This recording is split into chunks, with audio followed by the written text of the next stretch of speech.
ocasiones. Vamos a abrir nuestra Biblia en el Nuevo Testamento, en la carta del apóstol Pablo a los Romanos, en el capítulo 2, verso 6 y verso 7. Hoy la palabra del Señor nos va a llevar a una reflexión acerca de la perseverancia del creyente. Romanos, capítulo 2, verso 6 y verso 7. Habiéndolo encontrado, vamos a dar lectura a la palabra del Señor en el nombre del Padre, del Hijo y de su Santo Espíritu. Amén. Romanos, capítulo 2, verso 6 y verso 7. Dice así la letra: el cual pagará a cada uno conforme a sus obras, a los que perseverando en bien hacer buscan gloria y honra e inmortalidad, la vida eterna. Tomen su asiento, hermano, porque el pastor ya ha hablado. Usualmente, contrario a lo que nosotros creemos, los evangelios, leyéndolo entre líneas, pareciera que nuestro Señor Jesucristo, estando en la tierra, era un poco antisocial. Todos sabemos lo que es alguien antisocial, que no le gusta a la gente, el gentío, el populacho. Eso lo vemos porque Jesús apenas pillaba un espacio se escapaba de la gente. Amén. Y dice la Biblia que ya cuando la situación él consideraba que era así, dice que tomaba la barca y se iba solo. Ni siquiera con sus 3 cachorros más regalones, que era Pedro, Santiago y Juan, solo. Y eso es porque Jesús era humano como nosotros. A veces nosotros necesitamos estar solos, simplemente no por motivo de ocio, sino porque necesitamos pensar y reflexionar. Pero con respecto a nuestro Señor, a veces ese trato que Él tiene con nosotros no requiere precisamente el populacho, el gentío, la chusma, como decía el Chavo o el Kiko, ¿cierto? La chusma. Porque en realidad, aunque son términos un poco ofensivos, así mucha gente va a la casa de Dios, pura chusma. Y usted sabe cuando hay mucha chusma, cómo se enojaba Kiko, ¿cierto? Se iba, quería un trato preferencial. Y a veces el Señor sabe cuando usted busca ese trato preferencial. Y Dios busca esas personas. El viejo patriarca Abraham.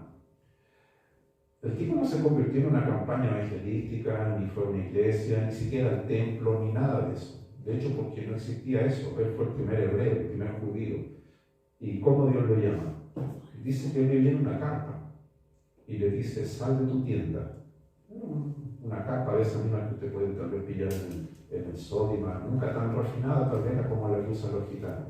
Y le dijo: sal de tu tienda. Y era de noche, porque si uno lee el texto no hay que ser tan teólogo para darse cuenta que le dicen: mira las estrellas.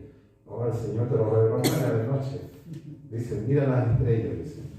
Y estaba solo el viejo patriarca. Seguro la vieja por ahí andaba dando vueltas, no habían hijos. Y le dice: mira las estrellas, cuéntalas. Y esa noche cambió la vida de Abraham. Podríamos hablar entonces del apóstol Pablo, el gran ministro de Dios, que pasó años preso, solo. De repente se le apareció un ángel, de repente Dios le hablaba, tenía visiones increíbles. Podemos pensar en el viejo patriarca Noé también, a quien Dios le dijo que hiciera un arca, y nos vamos dando cuenta en toda la historia: Josué, David, Salomón, todos ellos, sus mejores encuentros fueron cuando estaban solos con Dios. Amén.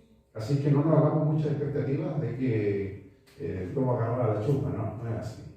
Esto es cuando usted está solo con Dios.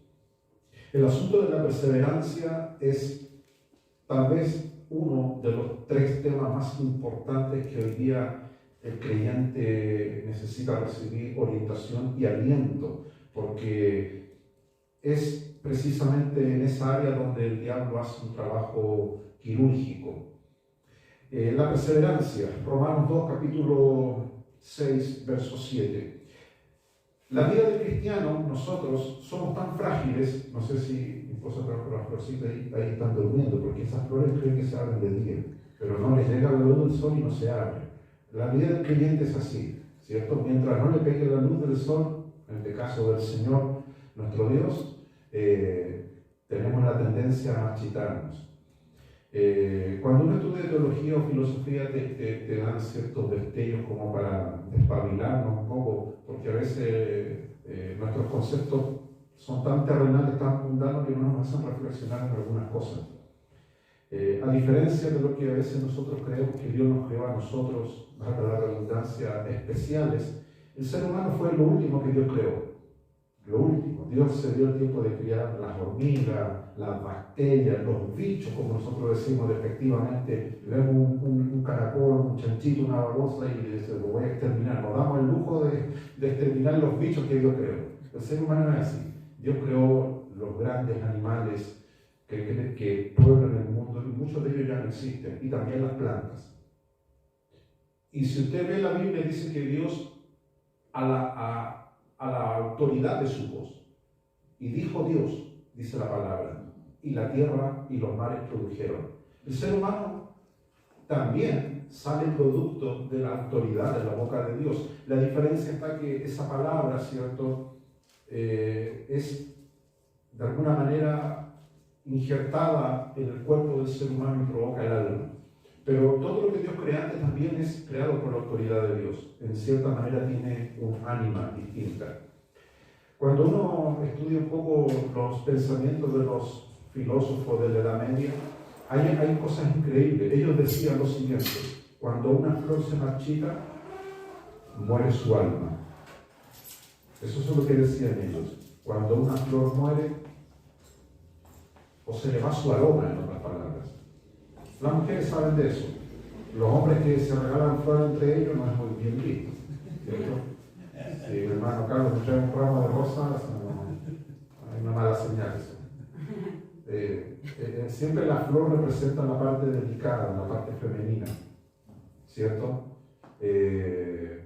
La parte aromática. Yo a veces digo cosas en los mensajes medio, la gente queda pensando, medio bruto para decirlo, pero se supone que una mujer siempre anda fragante, ¿cierto? El hombre se anda de hondo, dice, no importa, el hombre, dice. Yo lo conocí cuando haciendo cosas, no tuvo tiempo para bañarse, pero no importa el hombre.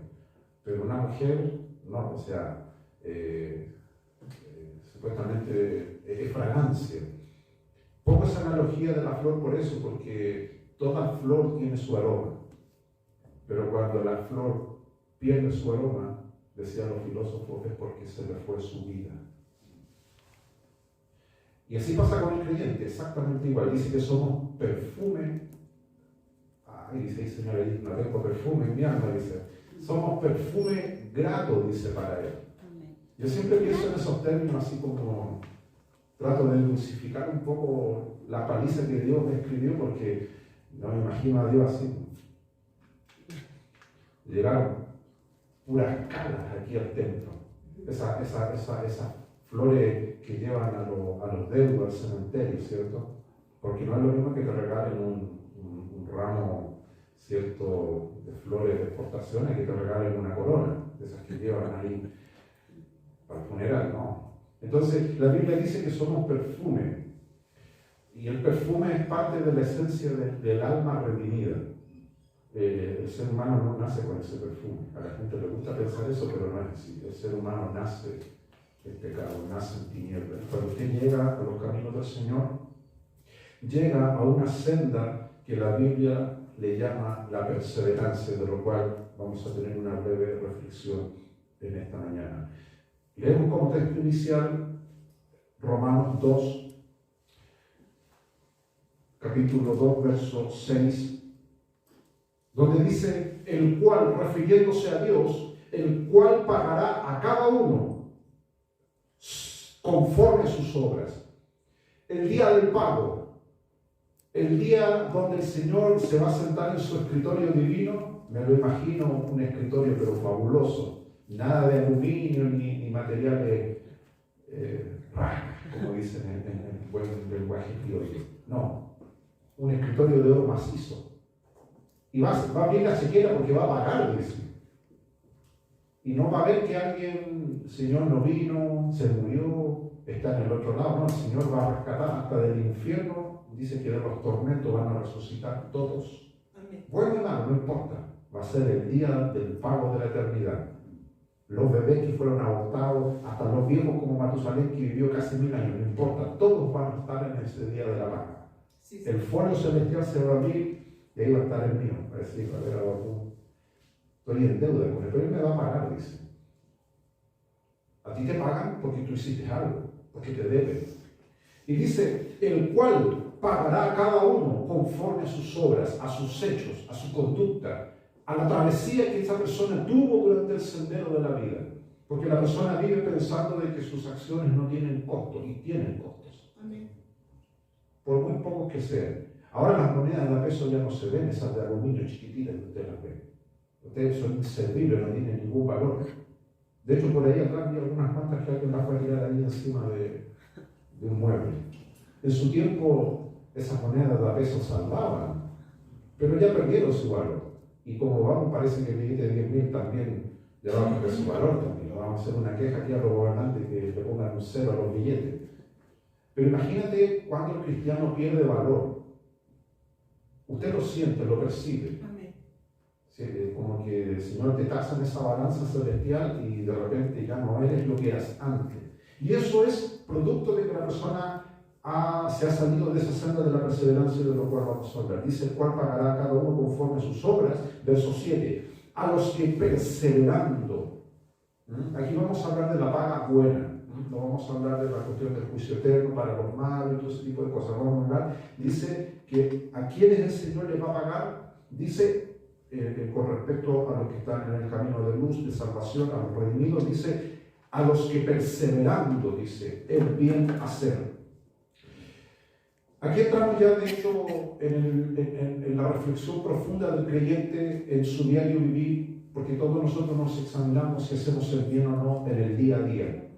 Y hay muchos cristianos que hilan muy fino este pensamiento y se preocupan, pastor, pasé un semáforo rojo, ¿será pecado o no será pecado? ¿Cierto? Y hay otros que se preocupan por cuestiones banales. Le preocupa la cuestión de la medicina moderna, dicen, ¿será malo, no sé, dicen esta cuestión de la clonación, como que si a ellos fueran a clonar? Anda preocupado de eso. Se preocupa por tonteras, ¿sí? ¿Será malo que la clonación será de Dios o no será de Dios? Yo le digo, ¿qué te preocupa a ti?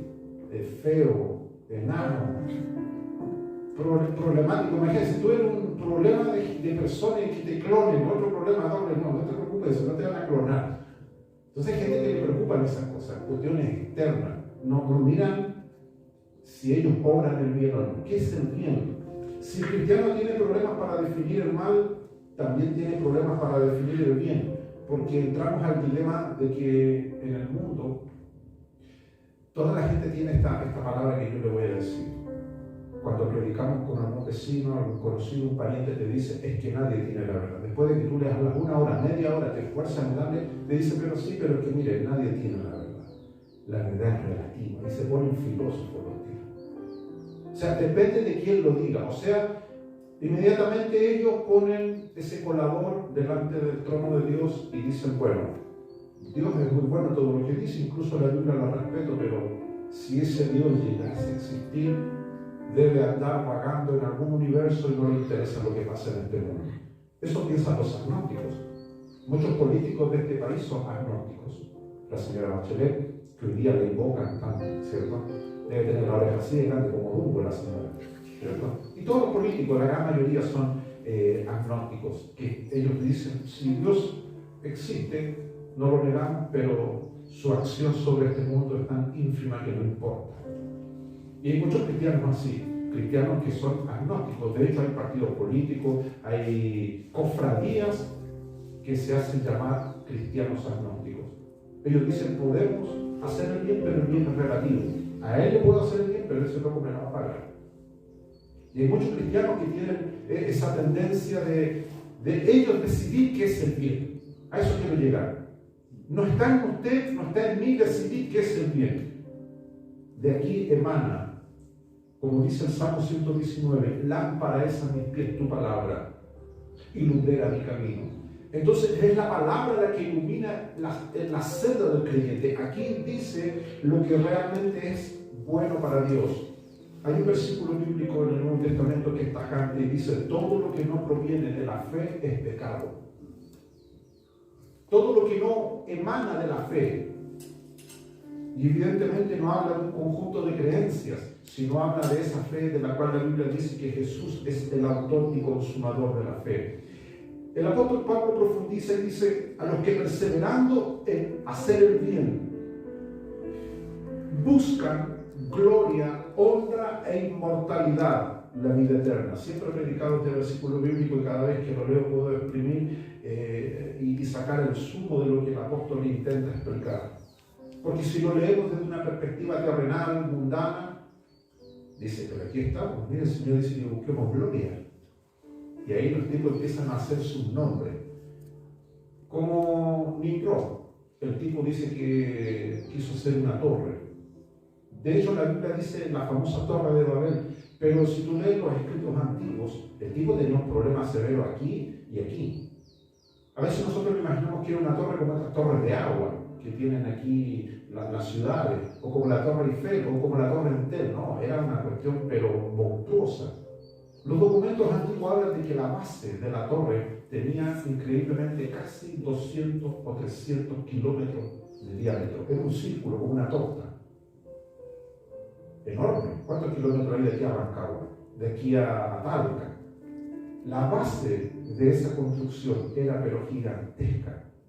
Y los tipos estaban trabajando con todos los materiales que tenían a disposición. Y ahí Dios interviene. Si hubiese sido una torre pequeña, una torre que no pasara, Dios no hubiese hecho nada. Pero la Biblia dice que Dios vio que estos locos tenían algo entre ceja y ceja que era malo. No puede, Dios siempre va a estar en oposición cuando un hombre quiere ser el regente de todo. Porque eso quería Nimrod. Quería una torre para de ese lugar tener el señorío de todo. De hecho, Nimrod es uno de los tantos prototipos en el Antiguo Testamento del Anticristo, que es lo que va a ser el Anticristo. Entonces, hay mucha gente como este hombre que pretende realmente buscar gloria, honra e inmortalidad. Pero estos conceptos de gloria, honra e inmortalidad son cosas que están detrás de la puerta del bien. Cuando un cristiano busca el bien y persevera en el bien, puede encontrarse que en la vida eterna va a recibir gloria, honra e inmortalidad. Antes de entrar en esos conceptos, quisiera desmenuzar un poco lo que es el tema de la perseverancia. Hoy día hay muchos cristianos que les cuesta entender esto. Cuando nosotros, cuando usted, cuando yo éramos hijos del diablo, esclavos y siervos de Satanás, estábamos en las tinieblas. Hay un dicho secular, no está en la Biblia, pero es un dicho que si el diablo tuviese una Biblia, yo creo que lo tiene escrito ahí a fuego. Dice que él le paga muy mal a quien bien le sirve. Y cuando las personas estábamos, o todos nosotros estábamos en el mundo, o quien quiera que haya conocido el Evangelio y antes estaba en la tiniebla, servía con mucha pasión al diablo. Y eso es evidente. Es cosa de que nos recordáramos.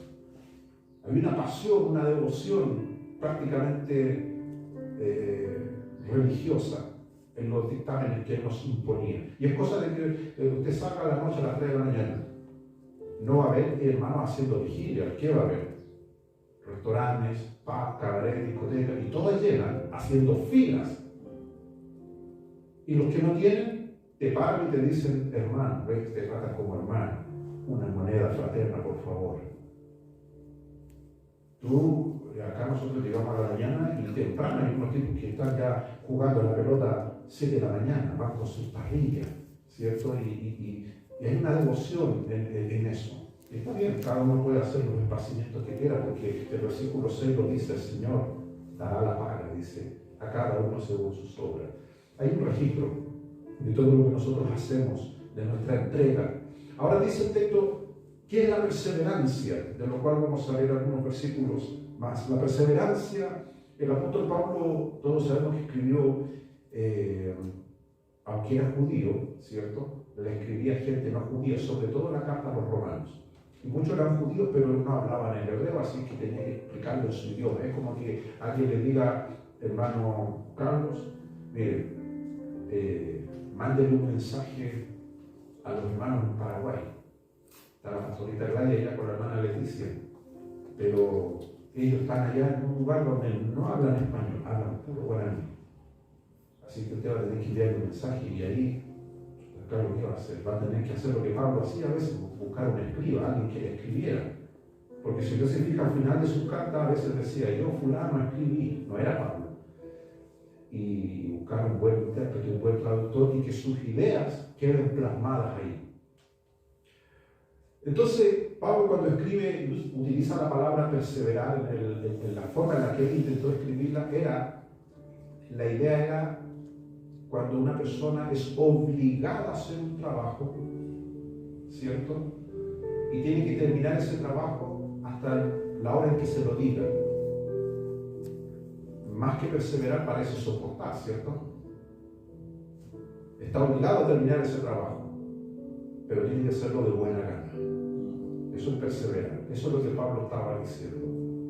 No, Pablo no habla del entusiasmo, que hay mucha gente que confunde el entusiasmo. Porque el entusiasmo depende de otras cosas. El entusiasmo se alimenta de la chusma, como dije al inicio. A la gente le gusta eso. Cuando los jóvenes, yo ya no soy joven, voy por los 45, pero cuando uno es cabro, le gusta eso de la chusma. ¿Cierto? Si tú no vas a ver a bonitos de 80 años en la discoteca. No, si el viejo quiere tomar, toma solo en su casa. Dice, ya, para que me aburrí de este día. Pero ahí en los carretes están los cabros, ¿cierto? Porque le explota ese asunto de creer que el otro que está en la chusma no le importa, en el fondo no le importa. Jesús también entendía eso, por eso dice que cuando veía muchas multitudes, dice que le decía a Pedro, le hacía señas y le tenía preparada la barca y se iba. Porque Jesús sabía que mucha de esa gente lo seguía y no lo seguía porque creía su mensaje. No era porque Jesús era un tipo bueno, era bueno de verdad. Sanaba a la gente indistintamente si los tipos, como los 10 leprosos. Tipo atorrante, imagínate, el Señor sanó a 10. No pagaron camillas, no pagaron doctores, no pagaron curaciones médicas, ni la consulta, nada. Fueron reinsertos en la sociedad. Hoy el tema de la lepra era una cuestión seria en la antigüedad. Habían ciudades de refugio para los leprosos porque era una cuestión hediondísima. De hecho, la lepra más severa en ese tiempo era la elefantiasis aguda. De hecho, viene la palabra de la pierna del elefante. Los pliegues se formaban huevos de donde los insectos anidaban ahí y se pudrían. Una cuestión espantosa, por eso se les caía la carne. Por eso andaban todos vendados como momia, porque de repente caía el chasqui y tiraba por ahí. Era una cuestión espantosa la lepra.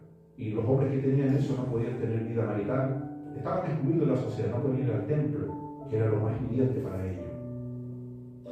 Entonces Jesús sana a 10 tipos, imagínate, los deja con piel de bebé. ¿Ah? ¿Y cuántos van agradecidos al Señor?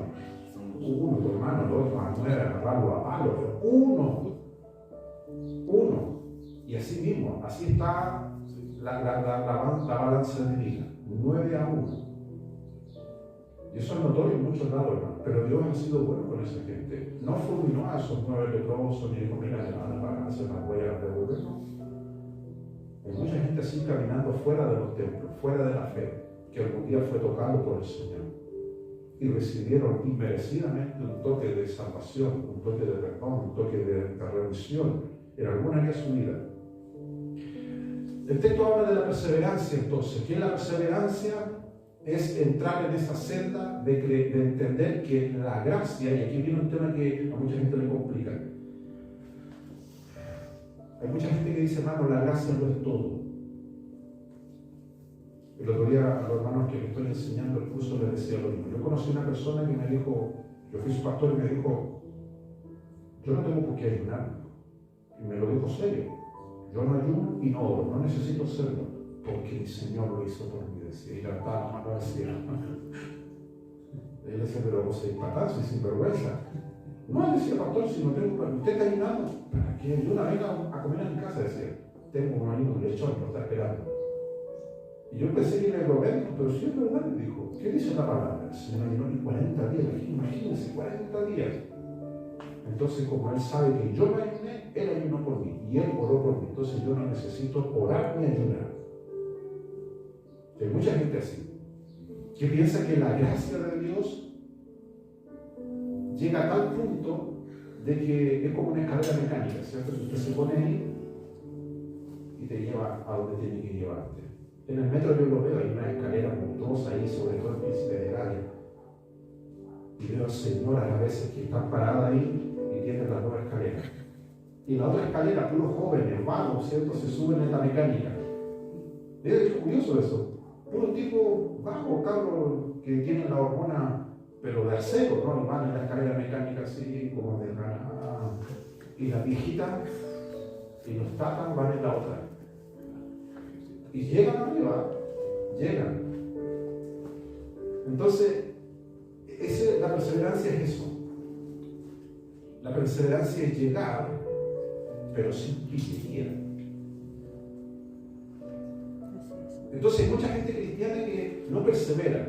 Quiere que el pastor lo lleve a chique. Aquí en el sur dicen a chique, sí, a lama, ¿cierto? Que lo lleve en sus brazos. Y vive mendigando el aceite como la mujeres insensatos, las fatuas. Danos de vuestro aceite. Esa cuestión es patética. Yo cuando mi hermano viene con esa tontera al lado mío, yo le digo, Señor, métale tijera aquí porque me está robando cuestiones que a mí me costaron.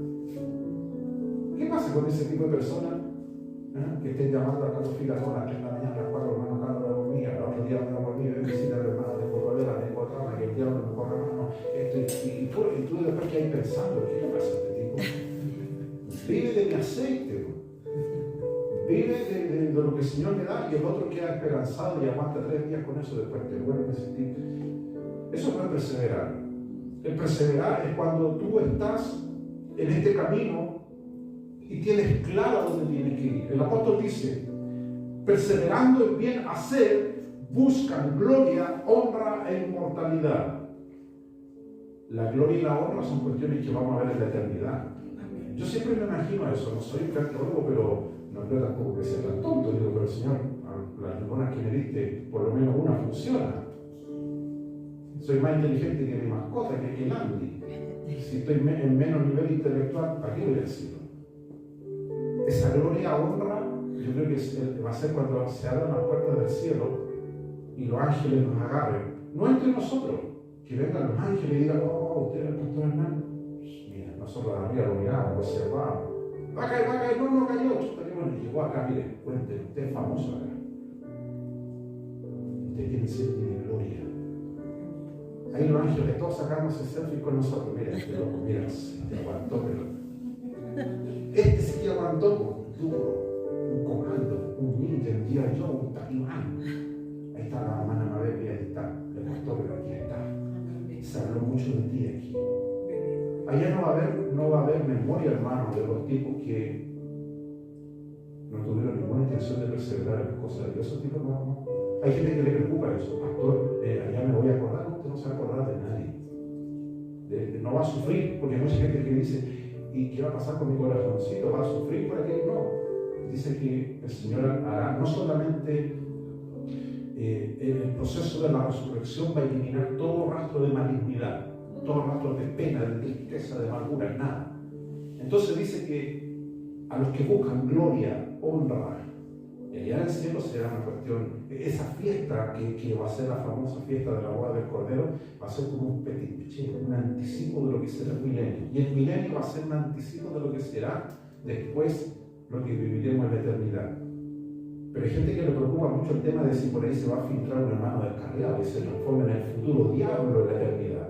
A hermano le preocupa eso. Yo enseño teología y dicen, pastor, ¿qué va a pasar si este loco que está medio turbio, de repente llega allá y allá arma de nuevo un berrinche? No, hermano, no te preocupes. Si Apocalipsis dice que no entrará cosa inmunda, ahí no va a entrar.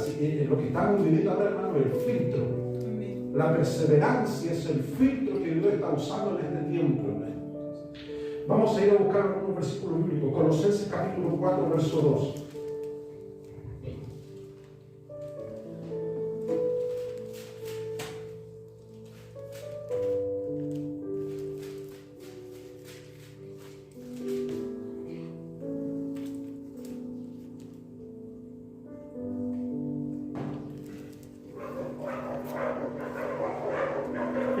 Pablo en Colosenses capítulo 4, verso 2, habla del área que más dificultades le ocasiona al creyente con respecto a la perseverancia. Colosenses capítulo 4, verso 2. Perseverad en oración. A la daga, inmediatamente clava el cuchillo el apóstol. Porque si hay un área en la cual el creyente le cuesta, es perseverar en la oración. El creyente ora a no dudar en algún momento. Por último, cuando lo asaltan, ora. Hay hermanos ahí que andan asustados, ahora que andan todos portonazos y ahí andan todos orando. En la actitud de la oración salen a la calle. Está bien, por último el Señor por ahí los asusta y los tipos oran. Antes no oraban, pero de que empezó la pandemia, el estallido social, están todos espirituales, salen todos invocando a los ángeles del Señor. Protégeme, Señor. Antes no, los tipos salían, no importa. Dice el apóstol, y habla de la perseverancia en la oración, no de la oración nominal, no de la oración litúrgica, cultural, la cual nosotros estamos habituados a hacer. El apóstol habla de la perseverancia en la oración. Hay muchos pastores que enfocan el tema de la oración de diferentes maneras, como un derecho del creyente, como un privilegio. A mí me gusta enfatizarlo de la otra manera, es una obligación. El creyente está obligado a orar, es una obligación. ¿Por qué es una obligación? Porque la oración nos permite, como dice el apóstol Pablo, estar en alerta, en vigilia. Dice, velando en ella. Hay distintos tipos de oración. Orar por los alimentos, orar por nuestra salud. Pero hay un tipo de oración de la cual el apóstol Pablo habla que nos permite estar en alerta, en vigilia. La vigilia no es para el día. Ahora no estamos en vigilia. Hay luz de sol. Estamos en horario de día. La vigilia es en la noche. Cuando está por naturaleza, usted quiere dormir y descansar y tu cuerpo te tira al descanso. Y tú sabes que no puedes dormir. ¿Por qué es la vigilia? ¿Sabía usted que en la mayoría, creo que en todos los ejércitos del mundo, hay pena capital cuando en sitio de guerra un soldado se duerme? No, al tipo no le dan una medalla, no lo condecoran. En estado de guerra, si el soldado lo pilla durmiendo en la trinchera, al tipo le hacen un juicio inmediatamente. Tú ves la Segunda Guerra Mundial, la Primera Guerra Mundial o cualquier almanaque de guerra, hay historias deliciosas de cómo a los tipos dormilones se ahorraban todo trabajo. Una ración de comida menos, todo lo eliminaban por vagabundo.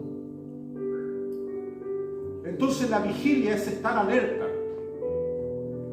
La noche, la tiniebla representa eso, la ceguera espiritual. Y el apóstol dice, debemos perseverar en oración, velando en ella.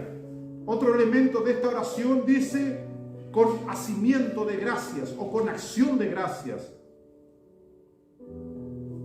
Ese tipo de oración en la cual el creyente debe perseverar.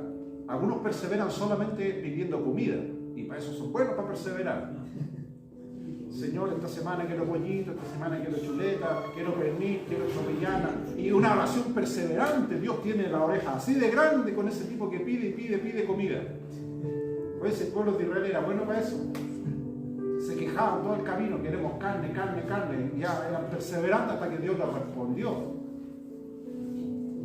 Pero Pablo dice que uno debe perseverar en la oración que nos haga estar en alerta, en vigilia. Y el verso 3 continúa diciendo, un poco más extendido, el comentario del apóstol Pablo a la iglesia en Colosa, que esta oración, dice, también debe ser juntamente por nosotros, en este caso los líderes, los ministros, para que el Señor nos abra la puerta de la palabra para hablar el misterio de Cristo por el cual aún estoy preso. Ese es un área en la cual muchos creyentes hay falla de una oración perseverante. Orar en esa dirección. Vamos a la carta del apóstol Santiago, un poco más adelante, Santiago capítulo 1, verso 25. El apóstol Santiago, que muchos dicen que se llevaba mal con Pablo, esos son los cagüines, los pelambres de la iglesia primitiva, ¿cierto? Y también en ese tiempo estaba la farándula, hoy tenemos la farándula canuta, en ese tiempo estaba la farándula apostólica. A tal punto que tuvieron que poner ahí en los escritos que de repente se agarraron los dos ministros.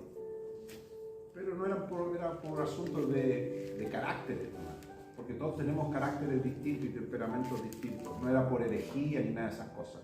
En este versículo que vamos a leer, Pablo, Santiago, explica lo que Pablo se desgasta explicando en todas sus cartas. Todos hemos leído que Pablo habla mucho de la ley y está enredado para explicarlo. De hecho, el apóstol Pedro lo escribe en otra de sus cartas.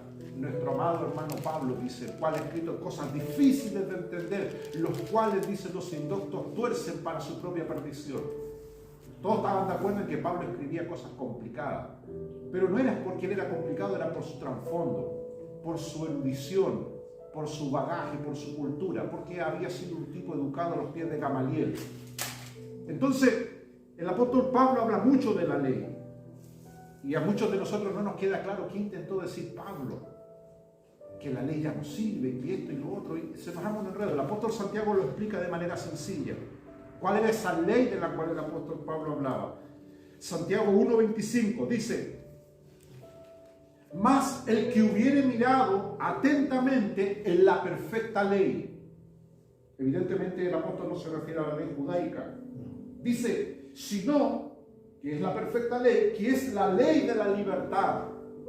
Y perseverando en ella, no siendo oidor olvidadizo, sino hacedor de la obra, este tal será bienaventurado en su hecho o en lo que hiciere.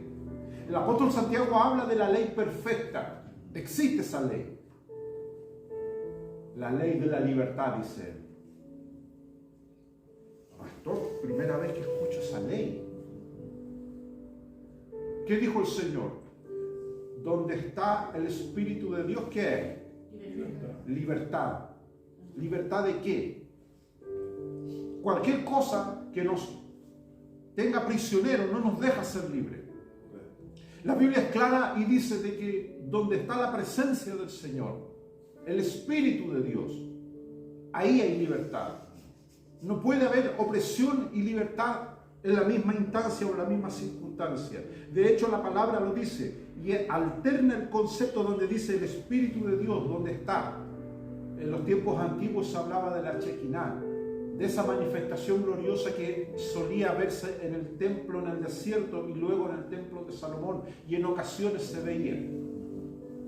De hecho, 3 apóstoles tuvieron la maravillosa oportunidad de ser introducidos en esa nube, en el monte de la transfiguración. Pero parece que no les sirvió de mucho, porque entrar en las cosas de Dios con la mente intelectual te puede traer muchos problemas, como a Pedro. Qué bueno que estemos aquí, dijo Pedro. Como a mucha gente le ha pasado. Qué bueno, fui al culto, dice, estuvo bueno. Pero el Señor no nos puso en esta instancia para tasar.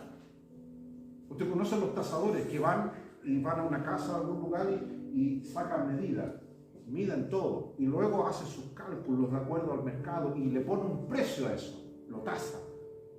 Pedro hizo eso. Pedro dijo, es genial, dice, que estemos aquí.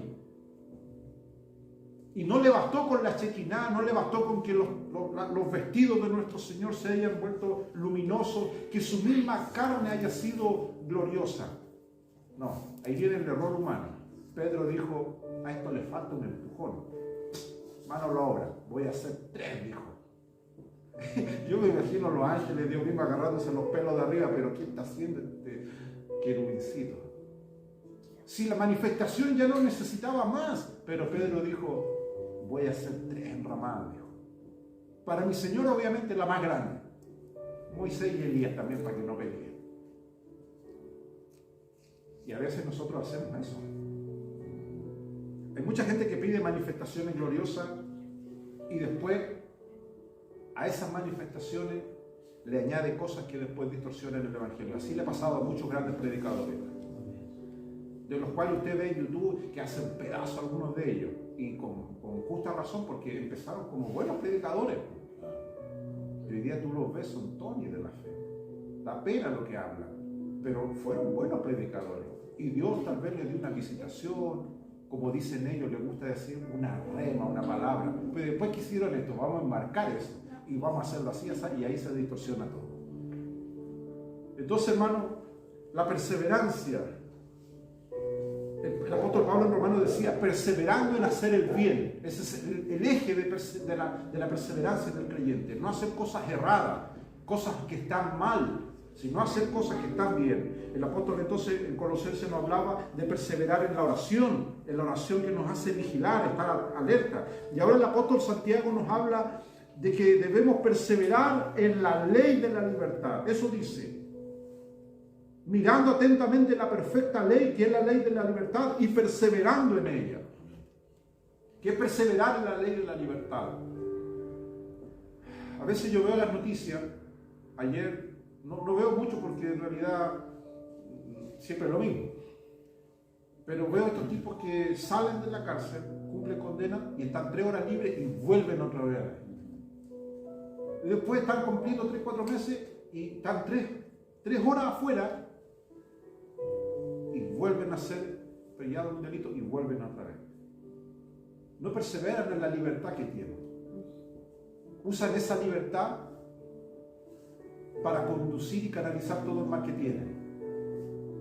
El Señor nos sacó de la cárcel del pecado y debemos disfrutar de la libertad que nos dio, perseverar en esa libertad, pero hay muchos que caen otra vez presos en las redes. Los busca la ley para que cumplan su condena. Perseverando en la ley de la libertad, dice. Hechos capítulo 13, verso 43, nos habla acerca de la gracia, y de lo cual le conversé delante, de que muchas personas que distorsionan la gracia del Señor, no, estamos en un tiempo donde eso está ocurriendo. El apóstol Pablo advierte donde dice, perseveraremos en el pecado para que la gracia abunde. De ninguna manera, dice él. Pero hoy día hay mucha gente que toma la gracia de Dios y la distorsiona para vivir de manera mala. Hechos capítulo 13, verso 43, el apóstol conversa y explica lo siguiente. Dice así, Hechos capítulo 13,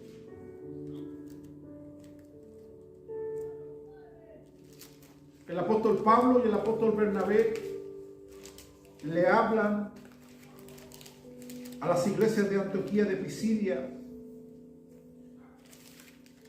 En el verso 43 del capítulo 13 dice, y despedida la congregación, muchos de los judíos y de los religiosos prosélitos siguieron a Pablo y Bernabé, los cuales, hablándoles, les persuadían a que permaneciesen, la versión 1960 dice, a que perseverasen en la gracia de Dios. El apóstol Pablo y el apóstol Bernabé fueron claros. El creyente debe perseverar en la gracia de Dios. Perseverar, no salirse de esos márgenes. Cuando un creyente pierde la gracia en su vida, es como la flor que le mencioné al inicio. Es flor, pero está marchita, se le fue el aroma, se murió. Y usted ha visto que cuando muere una flor, usted por mucha agua que le eche, ya no hay vuelta ya. De hecho, hasta agarra un olor malo esa flor, ¿cierto? Olor a cadáver, pero de flor. Y usted la quiere tirar para afuera. Esa flor pudo haber sido muy valiosa, un rosón, una rosa de esas que exportan, o tulipanes que exportan a Holanda y que valen plata. Pero si ese tulipán, si esa flor, esa rosa pierde su aroma, se murió y no sirve. Entonces el apóstol dice que les persuadían a que permaneciesen en la gracia de Dios, a que perseverasen en la gracia de Dios. Atención, que todo lo que estoy leyendo no habla de perseverar en venir al culto, en perseverar en cosas, no. El perseverar en la gracia se traduce y los resultados son posteriores al compromiso del creyente. Eso es lo que el apóstol está intentando explicar. En el mismo libro de los Hechos, en el capítulo 2, verso 42, hay 4 pilares, 4 ejes en los cuales los cristianos de ese tiempo tenían como punto importante para perseverar. Hechos capítulo 2, verso 42. Lo hemos leído en otras ocasiones este pasaje bíblico y a veces la gente lo mira como algo histórico. Cuando estudia la historia de la iglesia dice, mire, los hermanitos así eran. No, no es que eran, es algo que el cristiano debe hacer actualmente. Perseverar en estas 4 áreas. Hechos capítulo 2, verso 42. Y perseveraban en la doctrina de los apóstoles, en la comunión unos con otros, en el partimiento del pan y en las oraciones. 4 cosas en las cuales el creyente hoy debe perseverar. Brevemente, dice en la doctrina de los apóstoles, la enseñanza de los apóstoles, que eran los pastores, los primeros pastores de la iglesia. De estos 12 hombres se formaron los líderes que vinieron en las generaciones siguientes.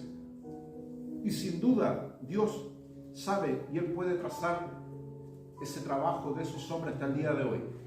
No es como la iglesia católica, que ellos dicen que tienen sucesión apostólica. Ellos dicen eso.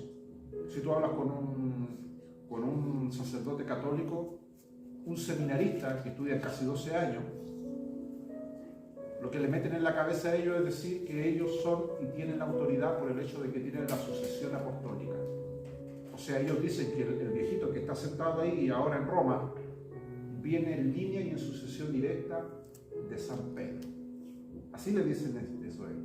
Y es verdad, yo conozco un poco de historia, pero esa línea de sucesión se perdió hace mucho tiempo. Porque los papitas se portaban mal, hacían cosas malas, eran tan pecadores como muchas de las ovejas que ellos cuidaban. Entonces, aquí dice que ellos perseveraban en la doctrina de los apóstoles, que es lo que equivale hoy, que hay que perseverar en la enseñanza de nuestros líderes espirituales. O sea, esto de ser, como a mucha gente le entusiasma la idea de ser como el llanero solitario. El llanero viene de llanura, ¿cierto? El tipo que cabalga en las llanuras solo, solito. Eso es un peligro, hermano. Eso del llanero solitario es exponerse e invocar a la misma muerte. Porque lo que el llanero solitario no sabía es que detrás de la llanura habían bandas de tipo ávido de buscar a alguien para despojarlo de su caballo, de su cabalgadura. Entonces esto de andar ahí solo por la vida espiritual es algo que el diablo se ha hecho un muy buen negocio con eso. Yo no soy mucho de las redes, pero a veces veo gente que hace esa iglesia online. Hay una hermana que de repente me escribe y ella sola es su iglesia. Ella es pastora, ella misma, ella hace todo sola. Y tiene sus propias revelaciones, por supuesto. Me escribí hace un tiempo y me dijo, la Biblia es del diablo, porque tiene 66 libros. Y es un número del diablo, dice yo. Después enojada me escribió y me dijo, Dios me reveló que la tierra no gira. Y que el sol está pegado. Y me daba todas sus revelaciones. Y yo decía, Señor, ¿qué paciencia tendrá usted con esta gente? Decía yo. Entonces, hermano, hay gente que cuando está sola, ¿cierto? Y no persevera en la doctrina de los apóstoles, de un líder, queda expuesta a hacer cosas malas, a hacer el ridículo, porque el diablo no lo deja que esté siendo alimentado. Dice, perseveraban en la doctrina de los apóstoles y en la comunión unos con otros. Esa es el área más difícil de una congregación. Perseverar en comunión unos con otros. La palabra comunión es koinonía, es esa hermandad que puede ser puesta a prueba aún en el escenario de la muerte. A nosotros, hermanos, gracias a Dios, en este país no ha ocurrido llegar a esas instancias. Pero No hay que ir al otro lado del mundo para darnos cuenta que 35, 40 años atrás, aquí mismo en Perú, por ejemplo, con el Sendero Luminoso, muchos pastores fueron asesinados, muchas iglesias, y muchos hermanos morían en comunión. Y esos animales del Sendero Luminoso siguen activos, y toda esa guerrilla se han reproducido y tienen sus bebés que están esperando actuar. No hay que ir a hablar de los talibanes al otro lado del mundo. Aquí mismo en Chile está pasando por lo que ocurre en el sur. Sin ningún problema, con todo desparpajo, vemos que esa gente dice: nosotros vamos a atacar la iglesia evangélica, y ya lo han hecho. Claro, queman el edificio, pero el propósito es llevar a que lo que es la iglesia, porque la iglesia somos nosotros, no el edificio, se quiebre esa comunión. ¿Y esa comunión cómo se puede quebrar? Con miedo, con temor, con cosas que fraccionen. Y el apóstol dice que ellos perseveraban en la comunión. El contexto de eso es obviamente un contexto opresor. Nosotros pensamos que comunión es cuando alguien dice: vamos a hacer un asado donde la hermana Mabel y vamos todos para allá. Claro, es algo rico, nos invoca una buena oportunidad de compartir. Pero el apóstol aquí hablaba de comunión en la adversidad, en la persecución, cuando estos cristianos tenían que reunirse en los cementerios de madrugada, porque su culto estaba proscrito por ley. Hay mucha gente que se preocupa y dice: ¿qué va a pasar con las iglesias? El ambiente se ve medio turbio. Va a pasar que vamos a tener que vivir como estos cristianos vivían, perseverando en oración, perseverando en la ley de la libertad, perseverando en hacer el bien, perseverando en oración, perseverando en la doctrina de los apóstoles, en este caso de nuestros líderes, perseverando en la comunión, perseverando en el partimiento del pan y perseverando en las oraciones. Todos son símbolos, hermanos, símbolos que nos hablan de que el cristiano debe perseverar, debe mantenerse en esa instancia para tener vigor en su alma. Seguimos viendo en el Evangelio de Marcos capítulo 13, verso 13, Jesús habla de que debemos perseverar aunque nos aborrezcan. Marcos capítulo 13, verso 13. Tal vez no le ha tocado vivir de cerca que lo aborrezcan, pero va a llegar su número. Porque todos vamos a sacar número para eso. Algunos piensan que dicen: Señor, yo estoy eximido de eso. No, a todos nos va a tocar. Mira lo que dice en Marcos 13:13. Y seréis aborrecidos, algunos, no dice, y seréis aborrecidos de todos por mi nombre. Mas el que perseverare hasta el fin, este será salvo. La maña de nosotros es leer los versículos a la mitad, como la pastora el otro día explicaba, y nos gusta leer la mitad del versículo. Hermano, el que persevera hasta el fin, ese será salvo. Pero el texto dice otra cosa primero. Habla de que uno debe permanecer en la perseverancia, en la instancia cuando seamos aborrecidos. Eso dice el versículo. Y seréis aborrecidos de todos por mi nombre. Aquí no habla de que alguien te aborrezca por cuestiones personales o banales, no. El motivo tiene que ser el nombre de Jesús. Yo diría aquí en este país, en muchos países, está abonado el terreno para eso.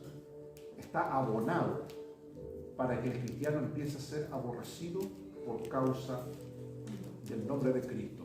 Y Pablo, el apóstol, Jesús dice que cuando seamos aborrecidos por causa de su nombre, ahí dice: el que persevera hasta el fin, ese será salvo. Amén. Perseverar hasta el fin. Porque ese ambiente de aborrecimiento Dios lo va a usar precisamente para que el que quiera ser salvo persevere en ese ambiente de que te aborrece. No quiero entrar mucho en detalle qué es lo que te aborrezca, pero algo que ni siquiera no queremos invertir ni siquiera mucho pensamiento en lo que es eso. Porque es algo que sabemos que no es bueno. Estamos acostumbrados a que nos pasen un podio, un sitial donde nos reciban bien. Nadie lleva un lugar, hermano Carlos, mire, vaya allá a la sede y lo están esperando 30 matones, con palos, con sable, y intente calmarlos, hable. No, usted dice: no, que vaya al pastor, no. Yo no voy. y tienen puros afiches tuyos y tiran dardo ahí a tu cara. Te aborrecen. No, nadie de nosotros iría en esas instancias. Jesús dice, seréis aborrecidos de todos por mi nombre, mas el que perseverare, dice, el que perseverare hasta el fin, este será salvo. Proverbios 23, 17. Aquí habla de perseverar en el temor, en Proverbios 23, 17. Porque el Antiguo Testamento igual tiene bastante referencia con respecto a la perseverancia, pero solamente vamos a leer 2 versículos, Proverbios e Isaías. Primero leemos Proverbios 23, 17.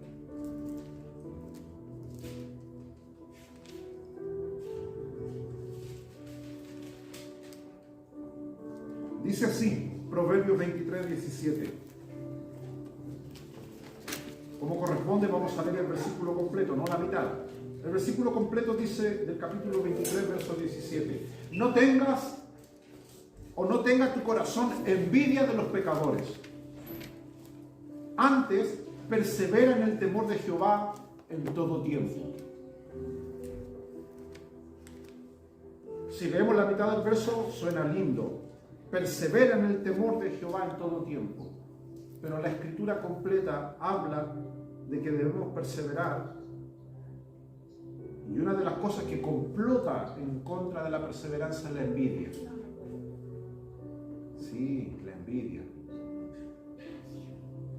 Pocos de nosotros seríamos honestos en decirte que a veces no nos ha querido morder la envidia por aquí cuando vemos a los pecadores. Porque eso dice el versículo. No tengas en tu corazón envidia de los pecadores. A veces a mí me ha pasado. Pero Señor, digo. Y mira a los pecadores y realmente no se trata de si uno es maduro o no es maduro. Se trata de que el diablo hace eso. Y el escritor dice, no tengas envidia de los pecadores. Antes, o sin embargo, persevera en el temor de Jehová en todo tiempo. Si se da cuenta, todos los versículos que hemos leído, siempre hay como... La perseverancia es la cura para la fidelidad en nuestra vida cristiana. Pero el diablo tiene otras pócimas. En este caso vemos la envidia. En este caso, cuando es los que se quedan dormidos, los que no velan, los que no oran de manera correcta, los que perseveran pero no en la ley de la libertad. O sea, nos vamos dando cuenta que el diablo siempre va a querer contrarrestar nuestra perseverancia. En otras palabras, sentirnos desmoralizados. ¿Cuántas veces ha pasado eso? Y sobre todo este asunto del mundo moderno en el cual vivimos, que constantemente sube noticias, ¿cierto? De gente que ya no es cristiana, está en el mundo y dicen con toda sinvergüenzura, ahora soy feliz. Antes era oprimida en la religión, ahora soy libre de verdad. Creo en Dios, pero a mi manera. Está lleno, hay páginas que están llenas de eso. Salía ayer una ex pastora, ahora en OnlyFans. Yo, ¿qué es lo que OnlyFans no sabía? Averigüé, pues claro, venden fotos piluchas, desnudas. Yo decía, Señor, ganaré plata yo ahí. Y me veía en este versículo, Señor, no tenga envidia de los pecadores. Claro, la otra loca ganando buenos billetes. Bueno, capaz que poniendo estas fotos falsas, si esa cuestión es así. Estos billetes ganaba la ex pastora. Mira cómo es el diablo, ¿te das cuenta? Ahora yo te lo cuento como anécdota, pero yo te puedo decir que hay mucha gente que eso le entra al corazón, como dardo. Yo no estoy para jugar ratas con el diablo, esas cuestiones a mí no me afectan, pero te lo pongo con humor para que veas que hay mucha gente que eso le afecta, lo hiere, lo lastima. Entonces, si tú quieres perseverar, el escritor dice, antes persevera en el temor de Jehová en todo tiempo. No 24 horas, sino 25 horas. No dejar ni un minuto ni un segundo fuera del temor, la perseverancia. Nos quedan 3 versículos. Isaías capítulo 26, verso 3. El profeta habla de la perseverancia y la relaciona con la confianza.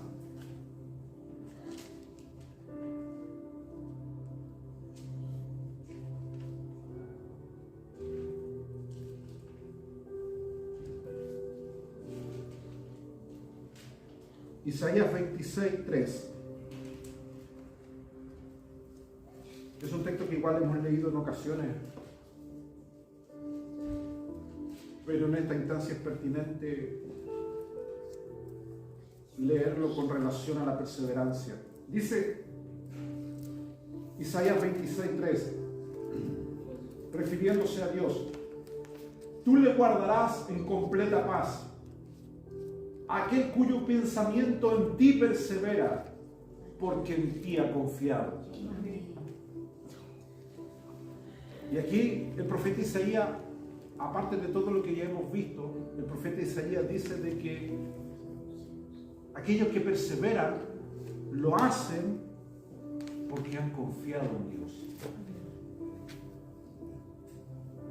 Por eso a los hermanos de cualquier iglesia que les cuesta perseverar es porque tienen un severo problema de que no han confiado total y plenamente en Dios. Y el profeta Isaías lo dice, que hay una bendición especial. Dice que Él guardará en completa paz a aquel cuyo pensamiento en ti persevera. Los pensamientos no es solamente, que a veces la gente dice que los pensamientos son como nubes, vapores que están dentro de uno, cuestiones imaginativas, no. Para Dios los pensamientos son tan válidos como las acciones. Si no lo creemos, entonces veamos lo que Jesús le dijo a los religiosos, que eran muy buenos para agarrar a los que eran inmorales. Y dice que trajeron a una mujer sorprendida en el acto mismo del adulterio. O sea, las sábanas venían calentitas. ¿Y qué le dijeron? Señor, según nuestra ley, que no era la perfecta ley de la libertad, dijeron, Señor, según nuestra ley, esta mujer hoy día... Estos tenían todo un negocio con el tema del pecado. Tenían la funeraria lista, los cajones, todo así. La muerte es un negocio. Y ellos andaban buscando gente pecadora porque tenían lista la funeraria, tenían todos los contactos, las fosas, los nichos. Era un negocio ese tema. Y Jesús le echó el negocio para atrás. No hubo funeral ese día. No hubo lapidación porque los judíos mataban por lapidación. Que entre la crucifixión y la lapidación, yo creo que hasta la crucifixión era más honorable. La lapidación era un método de ejecución espantoso. Te tiraban en un hoyito y te apedreaban, y las piedras no eran nada chiquititas para matar gorriones. Si el loco tenía ira en su corazón, podía agarrar un camote y tirárselo en la cabeza, en la pierna, donde cayera. Y los tipos no paraban hasta que quedaba una torre de piedra. Y si escuchaban que por ahí seguía respirando, ¿qué hacían? Dice que le prendían fuego, tiraban ahí una cuestión combustible y lo terminaban de quemar. Así era la ley. Entonces dice que llevaron a esa mujer y le dijeron, Señor, usted es un rabí, usted es un maestro, usted es respetado por la gente, usted conoce la ley. ¿Qué hay que hacer en estos casos? Todos conocemos el desenlace. Todos conocemos el desenlace. Jesús pudo haber sido una persona en su calidad de rabí, de dirigente y líder espiritual de la gente que él presidía, haber dado muerte a esa mujer y no le iban a decir nada porque estaba dentro del marco legal. Pero Jesús hizo algo que muchos de nosotros tampoco nos atreveríamos a hacer, que es llevar la letra muerta a existencia. Jesús no habló del pecado de la mujer, que era evidente. De hecho, si usted lee el relato, todos estaban con las piedras listas. Hasta que Jesús también tenía una. ¿Para qué estamos con cosas? Porque Jesús era judío. Pero si usted lee el relato, dice que Jesús dijo: el que no tenga pecado, arroje la piedra. Ese es el trato. Porque de acuerdo a la jurisprudencia judía, así se hacían los juicios públicos, dependiendo de quién lo presidía. Todos se fueron, dice, pero el dilema era que Jesús no tenía pecado. O sea, lo que Jesús está diciendo, yo estoy de acuerdo en que hay que sentenciar a esta mujer, pero ustedes no están en el nivel de justicia que se requiere. Yo sí. Yo no tengo pecado. Yo creo que cuando la mujer vio que todos los locos se fueron y quedó sola con Jesús, y Jesús, ella sabía, era una cuestión que toda la sociedad sabía, que Jesús era un tipo santo, un tipo bueno, un tipo que Dios estaba con él. Yo creo que la mujer dijo: de esta no me salvo. Esta primera lapidación en solitario que voy a tener aquí. Evidentemente la mujer no tenía el rostro. La mujer estaba muriendo de a poco. Seguramente estaba encorvada porque no miraba. Jesús le dijo que mirara y le dijo: ¿dónde están los que te acusaban? Y ahí Jesús da la mayor enseñanza de todas: ni yo te condeno. Yo creo que la mujer pensó: ¿Jesús tendrá pecado que no me puede condenar? No, evidentemente aquí lo que ocurre es algo: es la perseverancia del buen pastor, porque él dijo que él venía a dar su vida por las ovejas. Y en ese caso esa oveja estaba en el abismo de la muerte y él perseveró. De hecho, no perdió ninguna. Jesús, en la oración del huerto de Getsemaní, dice algo increíble cuando ora, y dice: Señor, de los que me diste no perdí ninguno, excepto el hijo de perdición. Pero no perdió ninguno, porque Jesús, en su misión salvífica, perseveró hasta la muerte. De eso se trata. Nos quedan 2 versículos. Segunda de Juan 1:9. Nos habla de 2 grupos: el que persevera y los que no perseveran. Segunda de Juan,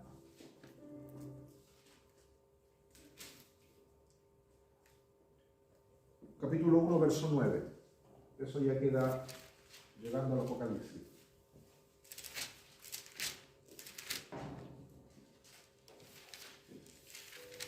Segunda de Juan 1:9. El apóstol Juan, ya siendo viejo, un apóstol anciano, escribe esta breve carta de 13 versículos, y en ella, en el versículo 9, habla acerca de los que perseveran. Segunda de Juan 1:9. Cualquiera que se rebela y no persevera en la doctrina de Cristo no tiene a Dios. Y el que persevera en la doctrina de Cristo, el tal tiene al Padre y al Hijo. Preciso, conciso. Te habla el apóstol de 2 grupos: los que perseveran y los que no perseveran. No hay grupo de al medio. Porque a la gente le gustaría que haya un grupo al medio. No hay. No hay, hermano. ¿Cómo está, hermano? Ahí perseverando, pero más o menos. Mahoma, dicen algunos. Chancao. Ahí ando medio morir saltando. ¿Qué pensaría si un hermano te dice eso, que este pastor te salude? ¿Cómo está, pastor? Ahí medio morir saltando. ¿Qué te espera a ti entonces, güey? A mí, cuando los hermanos me escriben, yo les digo: aquí estoy al pie del cañón. Este pastor es de combate, no andan nadie llorando por las esquinas como Magdalena, no. Perseverando, firme, determinado, decidido. Siempre ese concepto del soldado comando, que claro, en las películas se eleva, ¿cierto?, a nivel patriótico. Pero es verdad, hay un tipo de comando elite que nadie quiere acceder a eso porque lo primero que le hacen a ese soldado es que lo despojan de todo sentimiento. Yo he conocido de esos tipos de personas, los comandos, que los meten al ejército y les dicen: tú aquí no vas a estar para los mandados, ni sacándole los callos a tu general, ni haciendo fideos apermazados para estos pelados que están recién entrando. No, tú vas a estar, vemos en ti un perfil de un tipo avasallante, tú vas a ser un comando. Y le pasan un cachorrito de chiquitito que lo crían. Y el tipo, en su vida de milicia, se encarga del cachorrito, aparte del fusil y de sus armas, cría el cachorrito. Cuento corto, pasan 2 o 3 años. El hombre ya es un soldado de élite, va a misiones imposibles, pero tiene que ir con su cachorrito, con su mascota que ya es grande. Pero la prueba de fuego es cuando él tiene que comerse esa mascota. No, esa cuestión es terrible. Cuando el tipo tiene que sobrevivir y no morir de hambre. Y esa mascota que él crió, que le puso nombre, lo echa a la parrilla. Aquí no importa la mascota, importa el ideal, la libertad de la patria. Pocos cristianos van a hacer eso. No, pues los tipos se ponen tontos en el servicio del Señor. Disculpa que sea así, pero se ponen, es que Señor, esa área no te la puedo entregar. En mi cachorrito regalo, lo tengo hace tanto tiempo que ya me encariñé con él. Y no te sirve, para la misión de Dios no es indispensable. De hecho, ni siquiera uno es indispensable. Por eso el apóstol Pablo, con todo lo que él era, dijo: ya no vivo yo, dijo, Cristo vive en mí. Y lo que yo era antes lo tengo por... La versión moderna dice basura, la versión original dice estiércol. Así lo dice Pablo, lo tengo por estiércol. Todo lo que yo fui. Y lo que yo soy ahora no importa, dice. Lo que importa es la misión, el mensaje. Y si el cristiano hoy, en el tiempo que estamos viviendo, no entendemos eso, lo que vamos a ver son tipos farandulescos. Tipos que lo que hacen es hacer del mensaje algo inservible, insípido. La sal, dice, que si pierde su sabor no sirve para nada. El comando, cuando está en la misión más difícil, solo, incomunicado, y sabe de que no hay que comer, sabe que tiene que tomar la decisión más grande y hacer morir lo último que le queda de vestigio de humanidad en él. ¿Cuándo tú sabes que has muerto para el Señor? Es cuando tú cortas y eliminas de ti toda aquella cosa que te conecta con tu humanidad y vives en libertad para el Señor.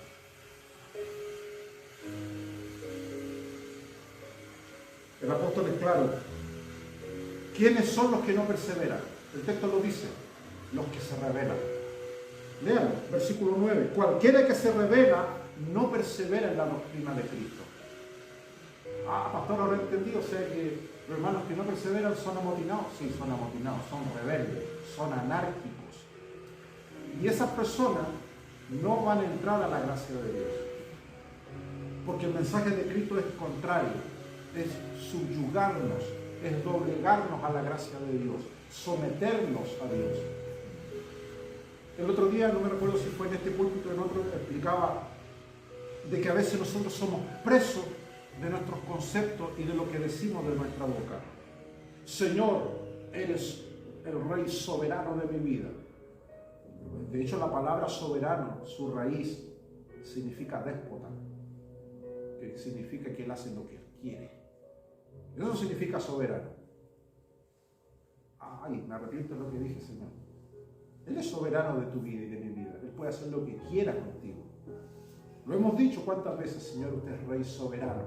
Cuando vemos que en las monarquías antiguas decían, Él es el soberano de la nación, el rey hacía lo que quería, porque era el rey. Entonces nosotros hoy estamos bajo el mandato de este rey y no nos podemos rebelar. Cualquiera que se rebela y no persevera en la doctrina de Cristo no tiene a Dios. El apóstol Juan es tajante, no tiene a Dios, el que no persevera. En cambio dice, el que persevera en la doctrina de Cristo, el tal tiene al Padre y al Hijo. El último versículo que vamos a leer para orar. La infaltable palabra de Cristo en el sermón apocalíptico de Mateo 24, donde Jesús habla de la perseverancia y la relaciona con el caudal de maldad acrecentado que se está viviendo en este tiempo del fin. Mateo 24, verso 12. Y con esto pasamos a orar.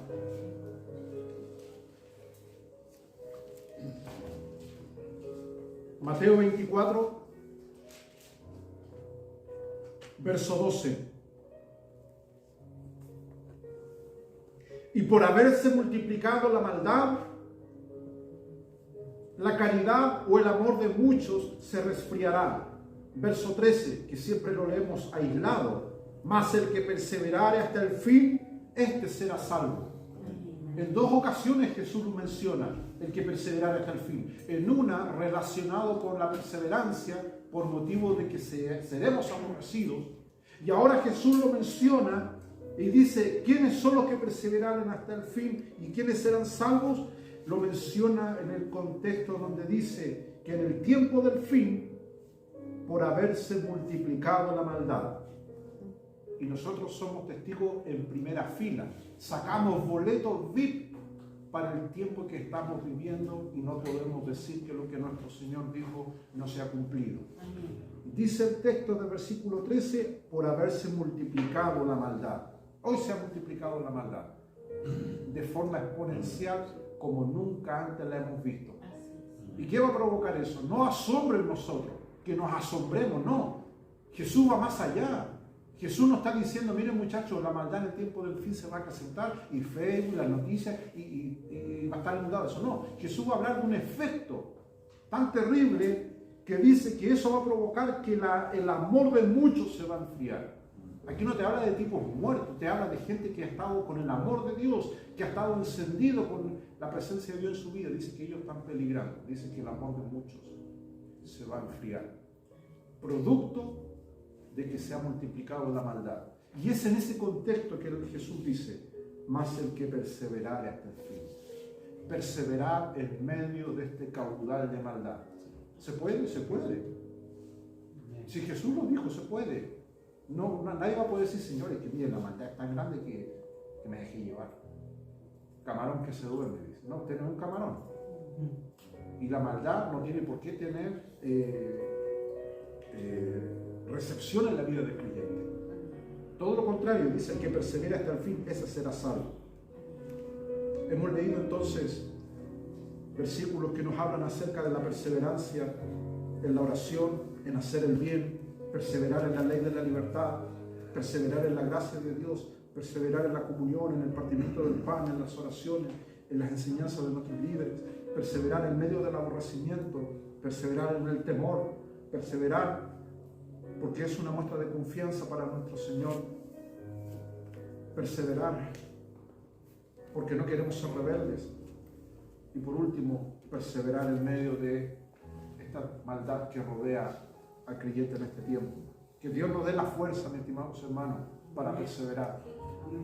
A nuestros hermanos que ven el video después, que no han podido venir, que por razón de enfermedad, también puedan perseverar ellos en medio de esas instancias. Porque la Biblia dice que las puertas de la eternidad serán abiertas para aquellos que han perseverado hasta el fin. Y sin duda el tiempo del fin lo estamos saboreando nosotros. Y Dios va a pedir que en este tiempo mostremos perseverancia. Muchos no lo van a lograr, hermano. Jesús fue claro. Lo dijo. Lo dijo. Y no podemos ir en contra de eso, pero Jesús lo dijo, el amor de muchos se va a enfriar. ¿Ya? Y usted sabe cuando alguien se pone, se le enfrían los pies, dice. La pegada anda buscando, dice. Ahí los viejitos para el sur son supersticiosos. Pastor dice, anoche sentí una guadaña que se arrastró ahí por el lado de mi cama. Y otros son más precavidos, tienen el número ahí del hogar de Cristo, listo, la carroza, todo preparado. hermano, usted no tiene que tener temor. Lo que usted tiene que temor de estas cosas, lo que tiene que tener usted es perseverar en toda instancia. Cuesta, sí es difícil, porque el peso de perseverar en nuestras imperfecciones nos hace desgastarnos, pero hay promesa. Partíamos leyendo Romanos 2, 6, 7. A los que perseverando en hacer el bien buscan gloria, honra e inmortalidad. Eso yo lo tengo aquí medio a medio. Eso es lo que yo busco, Señor. No aquí yo no busco gloria, honra e inmortalidad. Es allá. Allá esa cuestión va a ser pero fantástica. Yo siempre pienso que nos ha hecho tanto daño no hablar de lo que va a ocurrir allá.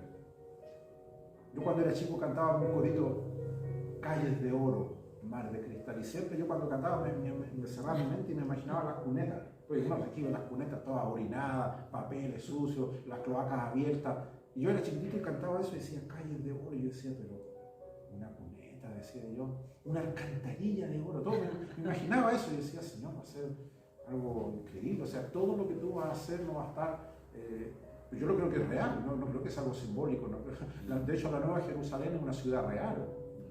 Juan dice, y vi descender, dice, la santa ciudad, que tiene 2.200 kilómetros de largo, de ancho y de alto, un cubo perfecto.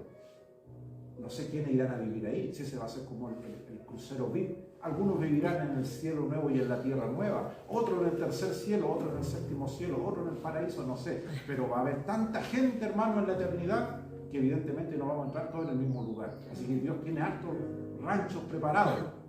Yo estoy indeciso todavía, no sé para qué lado ir. Pero sé que mi perseverancia va a dar un buen fruto.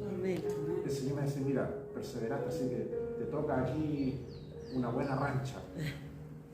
Y en el cielo, hermano, vamos a vivir cosas increíbles. Le hablé de esto de las flores, los animales. Cuando la Biblia dice que Dios habrá un cielo nuevo y una tierra nueva, yo creo que Dios va a permitir. Y cuando hablo de esto, cuando hay niños presentes, a veces chicos se dicen, pastor, va a ser así. Yo creo que va a ser así. Dios va a traer a la vida todas las mascotas que usted tuvo. Y van a hablar. Ahora no hablan, imagínate hablar. El pastor va a visitar al hermano y la mascota tal vez. Pastor, te pasa velando. Las mascotas ahora van calladitas, ¿no? Pero en el cielo las mascotas van a tener el agua, como se cree que la tenían en el huerto. Va a ser un lugar maravilloso, hermano. La presencia de Dios. Y va a ser una desdicha eterna para aquellos que no estén ahí. Por simplemente no haber querido perseverar. Nos vamos a poner de pie y vamos a darle gracias al Señor por su palabra. Que el Señor nos dé la fuerza. Como dice Pablo en Romanos 2, 6, 7, a los que perseverando en hacer el bien, todo parte de ahí, buscan gloria, honra, inmortalidad, en fin, dice la vida eterna. Eso es lo que debemos buscar. Entre medio de toda nuestra batalla humana, decir, Señor, yo quiero buscar de ti, perseverar. Oramos al Señor en esta tarde.